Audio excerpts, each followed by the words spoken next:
ಸ್ನೇಹಿತರೆ, ನೇತ್ರ ಕನ್ನಡತಿ ಯೂಟ್ಯೂಬ್ ಚಾನಲ್ಗೆ ಸ್ವಾಗತ ಸುಸ್ವಾಗತ.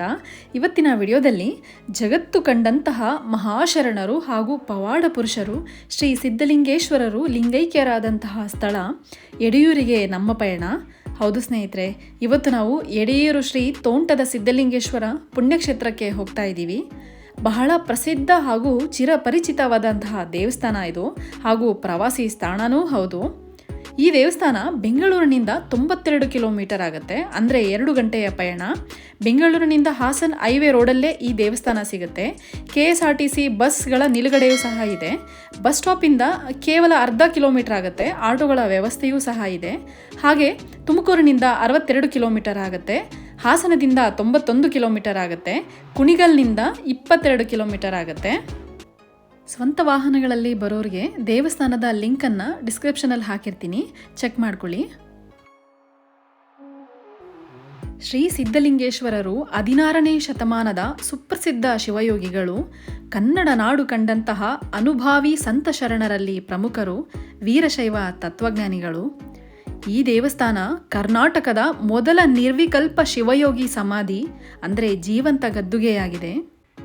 500 ವರ್ಷಗಳ ಹಳೆಯ ದೇವಸ್ಥಾನ ಇದು. ಕರ್ನಾಟಕದ ಮೂಲೆ ಮೂಲೆಗಳಿಂದ ಸಹಸ್ರಾರು ಭಕ್ತರು ಇಲ್ಲಿಗೆ ಬರ್ತಾರೆ. ಈ ದೇವಸ್ಥಾನದ ದ್ವಾರಗೋಪುರವನ್ನು ದ್ರಾವಿಡ ಶೈಲಿಯಲ್ಲಿ ವರ್ಣರಂಜಿತವಾಗಿ ನಿರ್ಮಿಸಿದ್ದಾರೆ. ಇತ್ತೀಚೆಗೆ ಈ ದೇವಸ್ಥಾನವನ್ನು ಪುನಶ್ಚೇತನಗೊಳಿಸಿ ಅಭಿವೃದ್ಧಿಪಡಿಸಿದ್ದಾರೆ.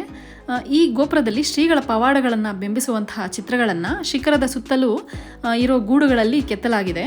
ನೀವು ನೋಡಬಹುದು. ತುಂಬಾ ಅದ್ಭುತವಾಗಿದೆ ಈ ದೇವಸ್ಥಾನ. ದೇವಸ್ಥಾನಕ್ಕೆ ಪ್ರವೇಶವಾಗ್ತಾ ಇದ್ದಂತೆ ಗಣೇಶನ ದರ್ಶನವನ್ನು ನಾವು ಪಡೆಯಬಹುದು. ಪ್ರತಿನಿತ್ಯ ಸಾವಿರಾರು ಭಕ್ತಾದಿಗಳು ಈ ದೇವಸ್ಥಾನಕ್ಕೆ ಬರೋದ್ರಿಂದ ಹಾಗೂ ಈ ದೇವಸ್ಥಾನ ಪ್ರವಾಸಿ ತಾಣವಾಗಿರೋದ್ರಿಂದ ಬೆಳಗಿನ ಜಾವ 5 ಗಂಟೆಯಿಂದ ರಾತ್ರಿ 9ರವರೆಗೆ ದರ್ಶನವನ್ನು ಕಲ್ಪಿಸಲಾಗುತ್ತೆ. ನಾವು ಈ ದೇವಸ್ಥಾನಕ್ಕೆ ಬೆಳಗಿನ ಜಾವ 7 ಗಂಟೆಗೆ ಬಂದಿದ್ದೀವಿ. ನೋಡಿ, 7 ಗಂಟೆಗೆ ಎಷ್ಟು ಜನ ಸೇರಿದ್ದಾರೆ ಅಂತ. ಪ್ರತಿ ಸೋಮವಾರ ಮತ್ತು ಕಾರ್ತಿಕ ಸೋಮವಾರಗಳಲ್ಲಿ ಬಹಳಷ್ಟು ಭಕ್ತಾದಿಗಳನ್ನು ನಾವು ಕಾಣಬಹುದು. ಪ್ರತಿ ಸೋಮವಾರ ಇಲ್ಲಿ ಬೆಲ್ಲದ ದೀಪ ಹಾಗೂ ದೀಪಗಳನ್ನು ದೇವರಿಗೆ ನಾವು ಬೆಳಗಲು ದೇವಸ್ಥಾನದವರು ಅವಕಾಶವನ್ನು ಕಲ್ಪಿಸಿಕೊಡಲಾಗುತ್ತೆ. ಹಾಗೆ ಈ ದೇವಸ್ಥಾನದಲ್ಲಿ ಬಹಳನೇ ವಿಶೇಷತೆಗಳನ್ನು ನಾವು ಕಾಣಬಹುದು.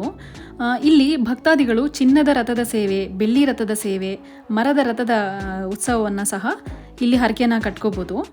ನಾವು ಅಂದುಕೊಂಡಂತಹ ಹರಕೆಗಳು ಈಡೇರಿದ ನಂತರ ಇಲ್ಲಿ ಬಂದು ಸೇವೆಗಳನ್ನು ಸಲ್ಲಿಸ್ತಾರೆ. ಕೆಲವರು ಬೆಳ್ಳಿ ರಥದ ಹರಕೆಯನ್ನು ಕಟ್ಕೋತಾರೆ, ಮರದ ರಥದ ಹರಕೆಯನ್ನು ಕಟ್ಕೋತಾರೆ, ಕೆಲವರು ಚಿನ್ನದ ರಥದ ಸೇವೆಯನ್ನು ಸಹ ಕಟ್ಕೋತಾರೆ. ನೋಡಿ, ನೋಡ್ತಾ ಇದ್ದೀರಲ್ಲ ನೀವು, ಇದು ಮರದ ರಥದ ಸೇವೆ.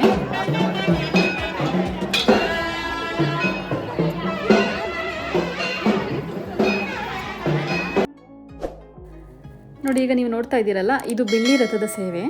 ಶ್ರೀ ಸಿದ್ಧಲಿಂಗೇಶ್ವರ ಸ್ವಾಮಿಗಳ ಉತ್ಸವ ಮೂರ್ತಿಯನ್ನು ಈ ರಥದಲ್ಲಿ ಕೂರಿಸಿ ದೇವಸ್ಥಾನದ ಸುತ್ತಲೂ ಉತ್ಸವವನ್ನು ನಡೆಸ್ತಾರೆ. ಹಾಗೆ ಇಲ್ಲಿ ಚಿನ್ನದ ರಥದ ಸೇವೆಯೂ ಸಹ ಇದೆ.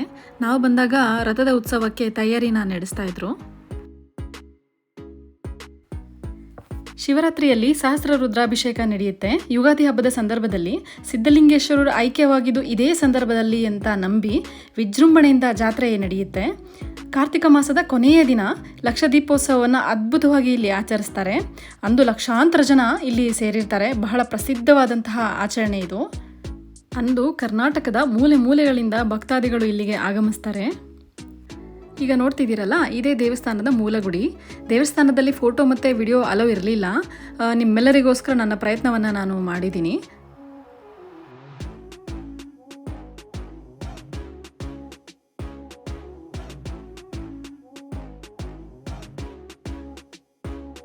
ಹಾಗೆ ದೇವಸ್ಥಾನದ ಆವರಣದಲ್ಲಿ ಶ್ರೀ ವೀರಭದ್ರ ಸ್ವಾಮಿ ಮತ್ತು ಭದ್ರಕಾಳಿಯ ಸನ್ನಿಧಿಯನ್ನು ಸಹ ನಾವು ಕಾಣಬಹುದು. ಶ್ರೀ ಸಿದ್ಧಲಿಂಗೇಶ್ವರರ ಹಿನ್ನೆಲೆಯನ್ನು ನಾನು ನಿಮಗೆ ಚಿಕ್ಕದಾಗಿ ಹೇಳ್ತೀನಿ. 16ನೇ ಶತಮಾನದಲ್ಲಿ ಹುಟ್ಟಿದ ಇವರು ಚಾಮರಾಜನಗರ ಜಿಲ್ಲೆಯ ಹರದನಹಳ್ಳಿಯಲ್ಲಿ ಜನಿಸ್ತಾರೆ. ಮಲ್ಲಿಕಾರ್ಜುನ ಮತ್ತು ಜ್ಞಾನಾಂಬೆ ಎಂಬ ಶಿವಶರಣರ ದಂಪತಿಗಳಿಗೆ ವಿವಾಹವಾಗಿ ಬಹಳ ದಿನಗಳ ಕಾಲ ಸಂತಾನ ಭಾಗ್ಯವಿರೋದಿಲ್ಲ. ಪ್ರತಿನಿತ್ಯ ಶಿವನನ್ನು ಪ್ರಾರ್ಥಿಸುತ್ತಾ ಅತಿಥಿ ಸೇವೆ, ಯೋಗಿಗಳ ಸೇವೆ ಶ್ರದ್ಧಾಭಕ್ತಿಯಿಂದ ಮಾಡಿದ ಸಲುವಾಗಿ ಶ್ರೀ ಸಿದ್ಧಲಿಂಗೇಶ್ವರರು ಜನಿಸ್ತಾರೆ. 8 ವರ್ಷದವರಾಗಿದ್ದಾಗ ಇವರ ತಂದೆ ತಾಯಿಗಳು ಶ್ರೀಗಳನ್ನು ಚನ್ನಬಸವೇಶ್ವರರ ಗೋಸಲ ಮಠಕ್ಕೆ ವಿದ್ಯಾಭ್ಯಾಸಕ್ಕಾಗಿ ಕಳಿಸ್ತಾರೆ. ಇವರ ಗುರುಗಳು ಶ್ರೀ ಚನ್ನಬಸವೇಶ್ವರರು. ಆಧ್ಯಾತ್ಮಿಕ ದೈವಿಕ ಜ್ಞಾನದಲ್ಲಿ ತನ್ನ ವಯಸ್ಸಿಗೆ ಮೀರಿದ ಜ್ಞಾನಿಯಾಗಿದ್ದ ಶ್ರೀ ಸಿದ್ಧಲಿಂಗೇಶ್ವರರನ್ನು ಬಾಲಕನಿರುವಾಗಲೇ ಸನ್ಯಾಸತ್ವ ದೀಕ್ಷೆ ನೀಡಿ ತಮ್ಮ ಶಿಷ್ಯರನ್ನಾಗಿ ಸ್ವೀಕರಿಸ್ತಾರೆ. ಗುರುಗಳ ಅಪ್ಪಣೆಯ ಮೇರೆಗೆ ಲೋಕ ಸಂಚಾರ ಹೊರಟು ಇಡೀ ಭಾರತವನ್ನು ಸಂಚಾರ ಮಾಡಿ ಶಿವಯೋಗ ಶಿವಭಕ್ತಿಯನ್ನು ಪ್ರಸಾರ ಮಾಡುವ ಕಾರ್ಯದಲ್ಲಿ ತೊಡಗ್ತಾರೆ. ಯಡಿಯೂರು ಶ್ರೀ ಸಿದ್ಧಲಿಂಗೇಶ್ವರರು ಬಹಳಷ್ಟು ಪವಾಡಗಳನ್ನು ಮಾಡಿದ್ದಾರೆ. ಅದರಲ್ಲಿ ಬಹಳಷ್ಟು ಚಿರಪರಿಚಿತವಾದಂತಹ ಕಥೆ ಏನಂತಂದರೆ, ಈಗಿನ ತುಮಕೂರು ಜಿಲ್ಲೆಯ ಕಗ್ಗೇರಿ ಗ್ರಾಮ ಹಾಗೂ ಸುತ್ತಮುತ್ತಲಿನ ಗ್ರಾಮಗಳಿಗೆ ಒಕ್ಕಲಿಗ ಸಮುದಾಯದ ನಂಬಿಯನ ಎಂಬುವವರು ಪಾಳೆಗಾರರಾಗಿರ್ತಾರೆ. ಶ್ರೀಗಳು ಲೋಕ ಸಂಚಾರ ಮಾಡುತ್ತಾ ಈ ನಂಬಿಯನ ತೋಟದಲ್ಲಿ ಬೀಡುಬಿಡ್ತಾರೆ. ಈಗಾಗಲೇ ಶ್ರೀಗಳ ಪವಾಡದ ಬಗ್ಗೆ ತಿಳಿದಿದ್ದ ನಂಬಿಯನ ತಾನೇ ಖುದ್ದಾಗಿ ಬಂದು ಸ್ವಾಮಿಗಳನ್ನು ಭೇಟಿಯಾಗಿ ತಮ್ಮ ಮನೆಗೆ ಆಗಮಿಸಿ ಆತಿಥ್ಯವನ್ನು ಸ್ವೀಕರಿಸಿ ಊರಿನ ಜನಗಳಿಗೆ ಆಶೀರ್ವದಿಸಬೇಕಾಗಿ ಕೇಳ್ಕೊಳ್ತಾರೆ. ಇದಕ್ಕೆ ಒಪ್ಪಿದ ಸಿದ್ಧಲಿಂಗೇಶ್ವರರು ಮತ್ತೊಮ್ಮೆ ಬಂದು ಕರೆಯುವವರೆಗೂ ತಾವು ಇಲ್ಲೇ ತೋಟದಲ್ಲಿ ಇರುವುದಾಗಿ ತಿಳಿಸ್ತಾರೆ. ಸಂತೋಷದಿಂದ ಸ್ವಾಮಿಯ ಸೇವೆಗೆ ಸಿದ್ಧತೆಗಳನ್ನು ಮಾಡ್ತಿರುವಾಗ ಬಹಳ ವರ್ಷಗಳಿಂದ ಆ ಊರಿನವರಿಗೆ ವೈರತ್ವ ಸಾಧಿಸುತ್ತಿದ್ದ ದಕ್ಷಿಣ ಪ್ರಾಂತದ ಬೇಡರ ಗುಂಪೊಂದು ಈ ಪ್ರದೇಶಗಳ ಮೇಲೆ ಹಠಾತ್ ಯುದ್ಧವನ್ನು ಸಾರಿ ಆ ಯುದ್ಧದಲ್ಲಿ ವಿಜಯಶಾಲಿಗಳಾದ ಇವರು ಪಾಳೆಗಾರರನ್ನು ಸೆರೆಯಾಳುಗಳಾಗಿ ಹೊತ್ತೊಯ್ತಾರೆ. ಈ ಸೆರೆಯಿಂದ ಬಿಡಿಸಿಕೊಳ್ಳೋಕೆ ಸುಮಾರು 12 ವರ್ಷಗಳೇ ಬೇಕಾಗುತ್ತೆ. ಇಷ್ಟು ಸುದೀರ್ಘ ಅವಧಿಯಲ್ಲಿ ಬಂಧನಕ್ಕೆ ಒಳಪಟ್ಟಿದ್ದಂತಹ ಇವರು ಶ್ರೀಗಳನ್ನು ಆಹ್ವಾನಿಸಿದ ವಿಷಯ ನೆನಪೇ ಇರೋದಿಲ್ಲ. ಬಂಧನ ಮುಕ್ತರಾಗಿ ಊರಿಗೆ ಹಿಂದಿರುಗಿದ ಎಲ್ಲರಿಗೂ ನಂಬಿಯನ ತೋಟದಲ್ಲಿ ಒಂದು ದೊಡ್ಡ ಹುತ್ತ ಬೆಳೆದಿರೋದು ಕಾಣುತ್ತೆ. ಆದರೆ ಇದರ ಬಗ್ಗೆ ಯಾರೂ ಸಹ ಅಷ್ಟಾಗಿ ತಲೆ ಕೆಡಿಸ್ಕೊಳ್ಳೋದಿಲ್ಲ. ಆದರೆ ಅಲ್ಲೊಂದು ಪ್ರತಿದಿನ ಆಶ್ಚರ್ಯ ಮತ್ತು ಪವಾಡ ಶುರುವಾಗುತ್ತೆ. ಮೇಲು ಬಿಟ್ಟಿದ್ದಂತಹ ದನಗಳ ಗುಂಪಲ್ಲಿ ಪ್ರತಿದಿನ ಹಸುವೊಂದು ನಿರ್ದಿಷ್ಟ ಸಮಯಕ್ಕೆ ತೋಟದಲ್ಲಿರುವ ಹುತ್ತದ ಮೇಲೇರಿ ತನ್ನಷ್ಟಕ್ಕೆ ತಾನೇ ಹುತ್ತದ ಮೇಲೆ ಹಾಲು ಕೊಡಲು ಶುರು ಮಾಡುತ್ತೆ. ಭಯಂಕರ ವಿಷಸರ್ಪಗಳು ಓಡಾಡುತ್ತಿರುವುದನ್ನು ಕಂಡು ಊರ ಜನ ಹುತ್ತದ ಹತ್ತಿರ ನಿಂತು ಪರಿಶೀಲಿಸಿದಾಗ ಹುತ್ತದ ಒಳಗಿನಿಂದ ಓಂ ನಮಃ ಶಿವಾಯ ಎಂಬ ಶಿವಪಂಚಾಕ್ಷರಿ ಮಂತ್ರ ನಿರಂತರವಾಗಿ ಕೇಳಿಬರುತ್ತಿರುವುದನ್ನು ಕಂಡು ನಂಬಿಯನಿಗೆ ತಾನು ಶ್ರೀಗಳಿಗೆ ವರ್ಷಾನುಗಟ್ಟಲೆ ಹಿಂದೆ ವಚನ ಕೊಟ್ಟಿದ್ದು ಜ್ಞಾಪಕ ಬರುತ್ತೆ. ತನ್ನಿಂದ ಅತೀ ದೊಡ್ಡ ಪ್ರಮಾದವಾಯಿತೆಂದು ಹುತ್ತವನ್ನು ಹಸುವಿನ ಹಾಲಿನಿಂದ ಕರಗಿಸಿ ಕ್ಷಮೆಯನ್ನು ಕೇಳ್ತಾರೆ. ನಂಬಿಯನ ಹೆಂಡತಿ ಊಟವನ್ನು ತಯಾರು ಮಾಡಲು ಹೊರಟಾಗ ಶ್ರೀಗಳು ಅಂದು ಮಾಡಿದ ಅಡಿಗೆಯನ್ನೇ ಇಂದು ಬಡಿಸು ಎಂದು ಹೇಳ್ತಾರೆ. ಮನೆಗೆ ಬಂದು ನೋಡಿದ ಕೂಡಲೇ 12 ವರ್ಷಗಳ ಹಿಂದೆ ಮಾಡಿದ ಅಡಿಗೆ ಇಂದು ಮಾಡಿದ ಹಾಗೆ ಇರುತ್ತೆ. ಭಕ್ತನೊಬ್ಬನಿಗೆ ಕೊಟ್ಟ ಮಾತು ಉಳಿಸಿಕೊಳ್ಳುವ ಸಲುವಾಗಿ ಕುಳಿತ ಜಾಗದಿಂದಲೇ ಕದಲದೆ 12 ವರ್ಷಗಳ ಕಾಲ ತೋಟವೊಂದರಲ್ಲಿ ತಪೋನಿಷ್ಠರಾಗಿದ್ದ ಸಿದ್ಧಲಿಂಗೇಶ್ವರರು ಜಗತ್ತು ಕಂಡಂತಹ ಮಹಾಶರಣರು ಹಾಗೂ ಪವಾಡ ಪುರುಷರು. ಹಾಗಾಗಿಯೇ ಇವರಿಗೆ ತೋಂಟದ ಸಿದ್ಧಲಿಂಗೇಶ್ವರರು ಎಂಬ ಹೆಸರು ಬಂತು ಅಂತ ಹೇಳಲಾಗತ್ತೆ. ಹಾಗೆ ಶ್ರೀ ಸಿದ್ಧಗಂಗಾ ಕ್ಷೇತ್ರಕ್ಕೂ ಸಹ ಸಿದ್ಧಲಿಂಗೇಶ್ವರರಿಂದಲೇ ಹೆಸರು ಬಂದಿತ್ತು. ಇದನ್ನು ನಾನು ಸಿದ್ಧಗಂಗಾ ವಿಡಿಯೋದಲ್ಲಿ ವಿವರಿಸಿದ್ದೀನಿ. ಹಾಗೆ ಶ್ರೀ ಸಿದ್ಧಲಿಂಗೇಶ್ವರರು ಷಟ್ಸ್ಕಲ ಜ್ಞಾನ ಸಾರಾಮೃತ ಎಂಬ ಗ್ರಂಥವನ್ನು ರಚಿಸಿ ಅದರಲ್ಲಿ 701 ವಚನಗಳನ್ನು ಬರೆದಿದ್ದಾರೆ. ದೇವಸ್ಥಾನದ ಆವರಣದಲ್ಲೇ ನಮಗೆ ಪ್ರಸಾದ ಸಿಗುತ್ತೆ. ಹಾಗೆ ಲಿಂಗಾಯತ ಸಮುದಾಯದವರು ಇಲ್ಲಿ ಇಷ್ಟಲಿಂಗಗಳನ್ನು ಕೊಳ್ಳಬಹುದು. ಹಾಗೆ ಲಿಂಗಗಳಿಗೆ ಕಂತೆಯನ್ನು ಸಹ ಬಿಡಿಸಬಹುದು.